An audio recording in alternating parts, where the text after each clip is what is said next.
네, 2025년 11월 8일 토요일 새벽입니다. 이 시간 성삼위 하나님께 할렐루야 인사드리겠습니다. 할렐루야! 네, 금주는 악인을 멸하기에 복이다 라는 말씀을 주셨습니다.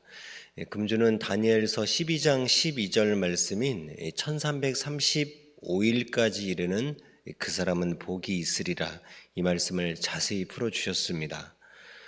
먼저는 1335일은 저희가 떼강의에서 배웠듯이 이 1335년입니다. 매일 드리는 제사를 폐하며 멸망케 할 미운 물건을 세운 때가 688년이니까 688년 더하기 1335년을 해보면 2023년이 나옵니다. 고로 1335일까지 이르는 그 사람은 복이 있으리라, 이 말씀은 2023년까지 이르는 자는 복이 있다는 말씀이었습니다. 자, 그렇다면 2023년까지 이르는 자가 왜 복이 있는 자라고 말씀하셨습니까? 그 이유가 바로 금주 주제가 되겠습니다. 바로 악인을 멸하기에 2023년까지 이르는 자는 복이 있는 자입니다. 이 말은 2023년 전까지 악인들로 인해 고통을 받아왔다는 말도 되는 것입니다. 2023년 전까지 악인들로 인해 고통을 받아왔지만 2023년에 이르니 고통을 준 악인들을 하나님께서는 멸하심으로 아벨들의 눈에서 눈물을 닦아주기 시작하셨다는 것입니다. 고로 단적인 예로 금주 하마스 사례를 말씀해 주셨습니다. 제가 주일날 떼강의에서도 언급했지만 78년 전까지는 이란과 이스라엘과 미국은 동맹 관계로 서로 의논하는 관계였습니다. 그런데 78년부터는 쪼개지기 시작합니다. 이란은 중국과 하나가 되고 또 이스라엘은 미국과 하나가 되었습니다.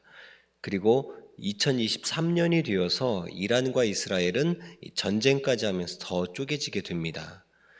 사실 이스라엘은 2023년이 되기 전까지 계속 이란의 지지를 받은 하마스에게 45년 내내 당하면서도 참아온 입장이었습니다. 그런데 항상 악의 선을 먼저 공격한다는 말씀처럼 2023년 갑자기 하마스가 특수부대를 꾸려서 이스라엘을 공격하면서 전쟁이 시작됩니다. 결국 이스라엘이 강력하게 공격하여 하마스 쪽이 6만 명의 사망자가 나면서 인질과 포로들까지 지금 돌려보낸 상황이 되었습니다. 이스라엘이 수십 년을 당하면서도 계속 참아오다가 전쟁을 통해 하나님이 제일 싫어하는 우상의 족속에게 원수 갚듯 갚아버린 것입니다. 이스라엘 입장에서는 속이 시원하고 해방이 된 기분이었을 것입니다. 그래서 2023년이 3차 해방의 해이고 2023년까지 이르는 자, 곧 참고 견디는 자는 복이 있다고 하신 말씀이 이렇게 이스라엘 나라에 이루어지게 된 것입니다. 이것을 사명자가 2023년 때를 다 이루고 겪어보고 다니엘 12장에 2023년에 이르는 자는 복이 있다, 이 성경 말씀을 풀게 된 것이라고 하셨습니다. 이와 관련하여 성령님은 말씀하셨습니다. 이 예언은 2600년 전 다니엘 통해 말씀하신 것을 선생 통해 풀어준 것이다. 그냥 푼 것이 아니다. 선생은 지금으로부터 60년 전에 22살 때부터 풀려고 했다. 베트남에 가서도 풀려고 계속 성경을 읽었다. 한때도 때 반때는 이미 풀었고 섭리 시작할 때 1978년에 대해 풀었고 2023년에 대해 푼 것은 얼마 되지 않았다. 지혜 있는 자는 푼다고 하지 않았느냐. 그런데 섭리인들이 제일 많이 알아야 하는데 너무 모른다. 육의 나라가 2023년까지 이르니 하나님의 행한 대로 갚아주어 복 있는 자들이 됐다. 그들 육의 나라 것을 먼저 풀어야 영의 나라도 푼다. 이렇게 성령님은 말씀하셨습니다. 선생님께서는 성령님의 한마디죠. 육의 나라 것을 먼저 풀어야 영의 나라도 푼다. 이 말씀 따라서 육의 나라인 이스라엘 나라가 성경을 어떻게 이루었는지를 풀면서 영의 나라인 제2의 이스라엘 섭리사도 동시성으로 이루어졌음을 2023년을 겪으면서 다 푸시게 되었습니다.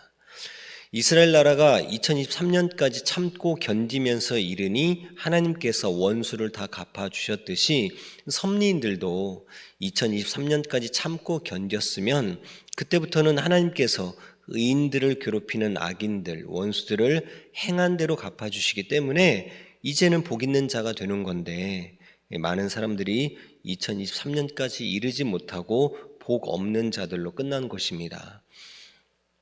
2023년까지 이르지 못한 자들은 그 원인이 무엇이겠습니까? 2023년까지 이르라는 의미는 이룬다라는 의미라고도 말씀하셨습니다. 2023년까지 이룬 자는 복이 있다라는 말입니다. 이 말은 곧 2023년 환란 때에 들어가면 그 일을 못하니 그 전에 해야 한다는 말이라고 하셨습니다. 그런데 2023년까지 이르지 못한 자들은 2023년이 이르기 전에 해야 할 자기 할 일을 하지 못했기 때문에 2023년까지 이르지 못한 것입니다. 2023년이 이르기 전에 해야 할 자기 할 일이 무엇이었겠습니까? 선생님께서 2018년부터 4년 동안 우리 살아나라고 그렇게도 말씀을 쏟아부어 주셨는데 그때 그 말씀으로 온전히 살아나지 못했기 때문에 2023년 환란이 오니까 말씀의 뿌리가 약해서 떨어져 나간 것입니다. 이 말씀의 뿌리가 약하면 나타나는 증상 중에 하나가 악평자의 말에 쉽게 흔들린다는 것입니다. 그러다 보니까 사상이 돌아가 섭리를 나가게 된 것입니다. 고로 말씀의 뿌리를 깊이 내리고 말씀의 반석 위에 굳건히 서 있는 것이 우리가 지금 해야 될 최고의 할 일입니다. 금주도 떼강이를 왜 다시 한번 재교육 시켜주라고 하셨겠습니까? 말씀의 뿌리 깊이 내리라고 그리 말씀하신 것입니다. 섭리 역사는 다시 오신 예수님께서 사명자를 통해 성경대로 하나님의 때에 맞게 척척 이루면서 가는 역사라는 것을 확실히 알고 깊이 새기라고 말씀하신 것이고, 금주 말씀을 주신 목적도 역시나 말씀을 통해 성경대로 이루어지는 섭리사임을 확실히 알라고 주신 말씀이었습니다. 그래서 말씀하시길 이 시대에 이 말씀을 전하는 목적은 성경대로 이루어지는 섭리사니 걱정 말고 마음껏 하라. 신약의 예수님 예언도 이 시대에 예수님이 오심으로 모두 이루어졌다.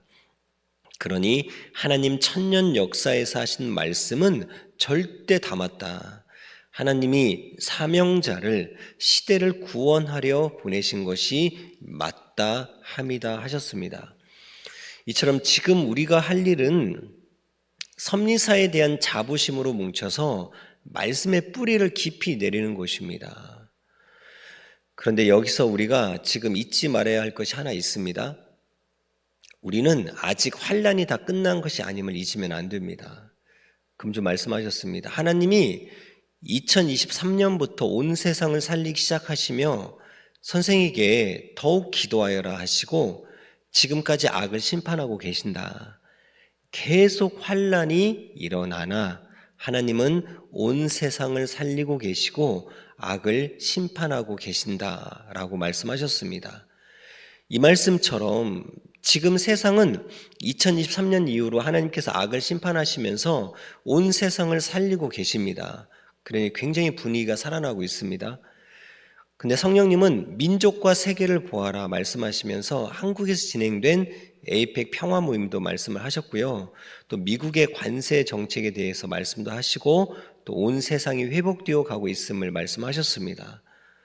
하지만 우리가 그럼에도 잊지 말아야 될 것이 있다는 것입니다. 아직 환란이 끝나지 않았다는 것입니다. 이 말은 곧 우리들이 할 일을 안 해도 2023년이 지났으니까 무조건 복을 받는다는 말이 아니라는 겁니다. 중요한 말씀입니다. 환란 전에 할 일 다 해놓으시니 복 있는 자가 되신 선생님처럼 우리도 반드시 지금 우리가 할 일, 곧 하나님이 우리에게 맡기신 일을 해야만 환란 중에라도 또 환란이 끝나고라도 복이 있는 자가 되는 것입니다. 고로 지금 우리가 할 일, 하나님이 우리에게 맡긴 일이 무엇이겠냐는 겁니다. 이게 중요해요. 바로 선교와 증거입니다. 어제 성경학교에서도 말씀하셨습니다. 증거의 사슬에 매여 힘껏 외쳐야 된다. 이렇게 어제 말씀하셨습니다. 또 수요 말씀에서도 언급하셨습니다. 어서 저마다 하나님이 시대에 맡기신 일을 해야 한다. 특히 선교해야 한다. 말씀 듣고 새 시대를 맞은 자들이 전도를 너무 안 했다. 선교가 너무 안 됐다. 시대 말씀을 안 준 저 다른 교파들도 저렇게 많이 했는데 우리는 모두 1년에 각자 한 명씩도 전도를 하지 않아서다. 전도를 하는 자만 2명, 3명, 5명 하고 전도를 안 한 자는 안 했다. 하면 수십 명씩도 할 수 있다. 성령과 하기 때문이다. 사람들이 야구장과 축구장 노는 데에 밀려다니고 있다. 전도를 안 하면 축복을 안 준다. 안 주신다. 이것은 시대 인봉의 비밀이다. 전도해야 그로 인해 자기의 소원을 풀어주신다. 말씀하셨습니다. 이처럼 지금 하나님이 우리에게 맡기신 일, 바로 우리가 할 일은 선교와 증거입니다. 금주 때에 대한 말씀을 주신 것도 보다 많은 자들이 생명 역사의 때에 맞게 살도록 인도하라고 주신 말씀입니다. 한마디로 금주 말씀 역시도 전도와 관련된 말씀, 전도하라고 주신 말씀입니다. 선생님께서는 전도 얘기하실 때 사마리아 여인에 대해 말씀하곤 하셨어요. 지금부터는 전도에 대한 얘기를 잠깐 하겠습니다. 이 사마리아 여인으로부터 우리가 배울 것이 있다는 겁니다. 사마리아 여인은 역사를 만나고 그저 따라가기만 하지는 않았습니다. 예수님이 메시아임을 깨달은 강도가 너무나 컸기 때문에 그 충격으로 가만히 있을 수가 없었습니다. 그래서 실행에 옮긴 것이 바로 전도였던 것입니다. 우리도 마찬가지입니다. 한때 때 반때를 통해 역사와 주를 제대로 깨닫고 충격적으로 깨닫는다면 전도하고 있는 우리 자신을 발견하게 됩니다. 그렇게 충격적으로 깨달은 사마리아 여인으로 인해서 사마리아 땅이 일순간에 복음의 불이 번져 나가게 되었고 이방 땅이 삽시간에 복음의 중심에 서게 됩니다. 이게 가능했던 이유가 뭐냐면 일단 이방인들은 율법 주관권 안에 있지 않기 때문에 고정관념이 강하지 않습니다. 다 스님이 하신 말씀입니다. 이 말은 곧 말씀을 전하기에 부담이 없다는 것입니다. 그래서 삽시간에 복음이 전파될 수 있었던 것입니다. 성령님은 말씀하셨어요. 새 시대에는 새 사람들, 종교 없이 사는 자, 이방인들에게 복음을 전해야 훨씬 빨리 새 시대와 하나님이 보낸 자를 믿고 따른다. 새 시대에는 기성보다 새 사람들이 새 역사를 받아들이는 것도 빠르다. 고로 이방을 파악하고 복음을 전해라 하셨습니다. 예수님 때도 제자들의 출신을 파악해 보면 대부분이 이방 주관권에서 새 시대로 온 케이스였습니다. 유대인이었던 바울 한 명 정도를 빼놓고는 12 제자를 비롯한 많은 제자들이 이방 땅, 갈릴리, 베세다 또는 가버나움, 사마리아 출신들이 많았습니다. 그런데 역사가 동시서인 것처럼 이 시대 역시도 기독교 2세들이 오고 이방인들이 와서 역사를 이루고 왔다라고 말씀하셨습니다. 우리가 금주 말씀을 통해 전도에 대해서 눈을 뜨고 특히나 이방 전도, 이방 선교에 대해서도 눈을 떠야 되겠습니다. 기성을 전도하지 말라는 얘기가 아닙니다. 이방 선교에 집중을 해야 선미사가 더 창대케 된다는 것을 말씀하고 있는 겁니다. 성령님뿐만 아니라 하나님께서도 이방 선교에 대해 다음과 같이 말씀하셨습니다. 이 시대도 이방인들에게 복음을 전해야 창대케 된다. 기성에서 오는 자들은 교리로 따져보고 풀리면 따라오기도 한다. 그러나 그동안 기성에서 온 자들을 보면 그 중에는 기성의 근성을 못 버리고 따라오다 다시 돌아간 자들이 많다. 일부는 다시 돌아가도 쫓겨나서 살아가기도 한다. 버렸던 자에게 다시 가니 또 왔냐 하고 그를 핍박한다. 기성에서 신앙생활을 하던 자는 새 역사에 와도 나 하나님을 섬기다가 안 맞으면 떠나간다. 지난날 은혜를 싹 버리고 매몰차게 간다. 구약도 신약도 모두나 하나님의 역사지만 그 역사는 이미 끝났다라고 하나님은 말씀하셨습니다. 그러니까 앞으로 섭리가 창대케 되기 위해서는 이방인들에게 복음을 전해야 한다고 하나님께 선교의 방향을 주셨습니다. 왜냐하면 기성들은 근성을 버리지 못하고 다시 돌아가는 경우들이 많기 때문에 이 폭발적인 선교를 기대하기는 어렵다는 것입니다. 2000년 전에 예수님 때도 보면 스데반이 순교를 하고 엄청난 환란이 닥치면서 제자들이 모두 흩어지게 됩니다. 그런데 흩어진 그 제자들이 오히려 이방에 가서 복음을 전하면서 이방 선교가 시작이 되고 바울을 통해서 최초의 이방 교회인 안디옥 교회가 세워지면서 유럽 전역에 이방 선교에 불이 붙게 됩니다. 지금 이 시대도 마찬가지입니다. 우리가 2023년을 지나서 복 있는 자의 주관권에 들어왔지만 우리는 여전히 환난 중에 있음을 잊으면 안 됩니다. 그런데 하나님께서는 환난을 환난으로 끝내지 않는다 하셨어요. 예수님 때 환난의 바람으로 인해 오히려 이방 선교의 축복을 받았듯이 이 시대도 우리가 환난만 받고 끝나지 않고 2023년 이후로는 우리가 전도라는 우리 할 일을 한다면 이 환난으로 인해서 엄청난 이방 선교와 세계 선교의 축복이 임할 줄로 믿습니다. 선생님께서 사명자를 상징하는 상징술 앞에 적어 놓으신 글씨가 있습니다. 전도해야 소원 풀린다. 환난만큼 항상 이기면 준다. 이 말씀을 적어 놨습니다. 이 말이 무슨 의미겠습니까? 환난이 클수록 우리가 그 환난 이기기만 하면 환난이 큰 만큼 축복도 크게 주신다는 의미입니다. 우리가 무엇으로 환난을 이기겠습니까, 여러분? 전도로 이기는 것입니다. 전도해야 소원 풀린다 하셨는데요. 전도해야 환난을 이기고 전도해야 우리 모두의 가장 큰 소원인 그것이 이루어진다는 것입니다. 그리고 지금은 전도해야 될 때입니다. 올해를 작년에 이어 또 선교회로 정하신 뜻이 있지 않겠습니까? 이방에서 우리 복음을 기다린 생명들이 얼마나 많겠습니까? 당세에 그들에게 복음이 모두 들어가야 됩니다. 섭리 모두가 전도에 매진하여 섭리 역사 당세에 150개국에 뻗어가자라고 말씀하신 쌤의 말씀이 이루어져야 된다는 것입니다. 그러므로 저와 여러분 모두는 아벨들을 괴롭힌 악인들을 멸해 주신 하나님께 감사한 마음을 가지고 이제는 온 세상이 살아나고 있고 회복되고 있으니까 우리 섭님 모두도 분연히 살아나 전도의 불을 붙여나가야 될 줄로 믿습니다. 아까 하나님 말씀하셨잖아요. 구약도 신약도 나 하나님의 역사지만 그 역사는 이미 끝났다 하셨습니다. 이 말은 곧 이제 우리 섭리밖에 없다는 얘기입니다. 여러분 한번 생각해 보세요. 지금 새 시대, 지금 이때 희망인 곳이 있습니까? 곰곰이 한번 생각해 보세요. 따져보세요. 육신이 영원히 산다고 주장하고 선악과가 뭔지도 모르는 종교가 희망이겠습니까? 아니면 제사 지내면서 하나님을 주인처럼 부모처럼 섬기면서 물질만 쫓는 종교가 희망이겠습니까? 아니면 육신이 부활돼서 육신이 휴거될 거라고 주장하는 종교가 희망이 될 수 있겠습니까?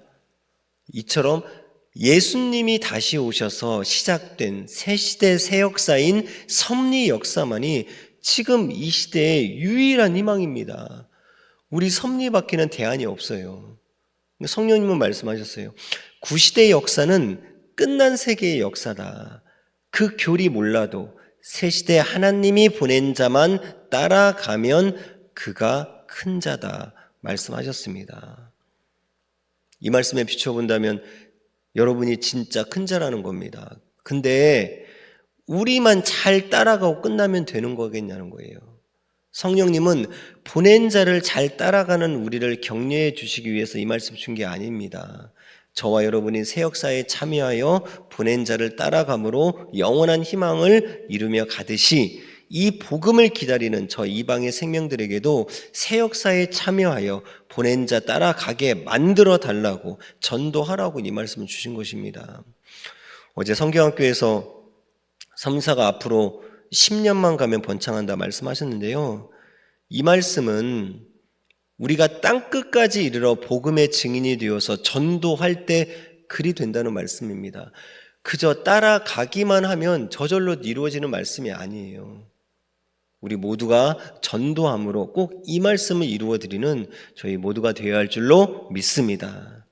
이제 금주 수요 말씀, 복 있는 자에 대해서 이 말씀에서 발췌한 잠언 전하고 마치겠습니다. 첫 번째 잠언입니다. 모두 전도해야 2023년 이후 복 있는 자가 된다. 할 일을 다 하고 깨끗하게 하는 자가 복이 있다. 악은 심판하여 끝내 버리심으로 악과 선이 갈리게 하시니 끝까지 하는 자에게는 복이 있다. 나라들도 그러하고 가정들도 그러하다. 저마다 올해의 할 일을 하여 복 있는 자가 되어야 한다. 복은 자기가 원하는 것을 받는 것이다. 복의 때에 복을 줬어도 모르면 못 받는다. 모르면 조건을 못 세워 평생 한 번인데 못 받고 끝난다.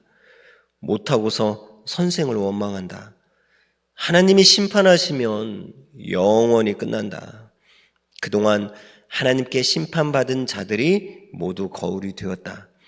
이를 모두 서민사에서 보고 듣지 않았느냐. 정말 할 일을 하여 복 있는 자들이 되어야 한다.